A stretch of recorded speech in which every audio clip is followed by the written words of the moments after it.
ऐसा है कि प्रशांत किशोर जी ने हमारे ऊपर एक अमर्यादित भाषा का प्रयोग और जिसको बोलते हैं डिफॉर्मेटिव लैंग्वेज उन्होंने यूज किया था। हमने उनको लीगल नोटिस भेजा था। लीगल नोटिस का उनका जवाब आया। लीगल नोटिस के जवाब में कहीं भी वो ऐसा प्रतीत नहीं हो रहा था कि वो कहीं अपना गिल्टी मान रहे हैं, बल्कि उन्होंने जो जवाब दिया वो भी संतोषजनक नहीं था। तो मेरे लिए जो हमको संविधान प्रदत्त अधिकार है, इसके अलावा मेरे पास कोई उपाय नहीं था।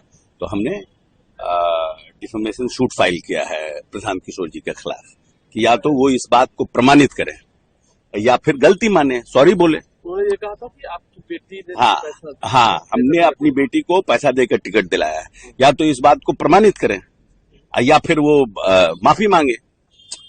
भाई ऐसा है कि गोल गोल घुमाने से तो होगा नहीं, आपको लूज टॉक करने से तो होगा नहीं। जो व्यक्ति किसी 2 जनरेशन से पॉलिटिक्स में हैं और आपकी राजनीतिक, आप तो हैं एक राजनीतिक पार्टियों के व्यापारी, पैसा लेते हैं ना, राजनीतिक पार्टियों के काम करने के लिए आप पैसा लेते हैं।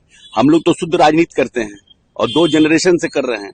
और 25 साल की, हमारे 25.5 साल की बेटी है जो मेंबर ऑफ पार्लियामेंट हुई है। तो इनको पच नहीं रहा है कि इतने कम उम्र में कोई दलित की बेटी जो है पढ़ लिख करके मेंबर ऑफ पार्लियामेंट हो गई। तो इनको लग रहा है कि हाँ हम कुछ भी आप बोल सकते हैं। तो आप राजनीति में कुछ भी बोल के जा नहीं सकते हैं ना।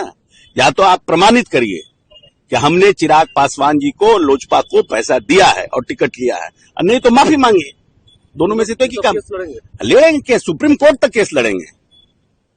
हम कुछ ऐसे व्यक्ति नहीं है। हमारे माँ बाप ने हमको अगर पढ़ाया लिखाया है तो इसलिए नहीं पढ़ाया लिखाया है कि सिर्फ आप एमएलए एमपी बन जाइए। हम उस समाज को रिप्रेजेंट करते हैं जिस समाज को लंबे समय तक आवाज नहीं था।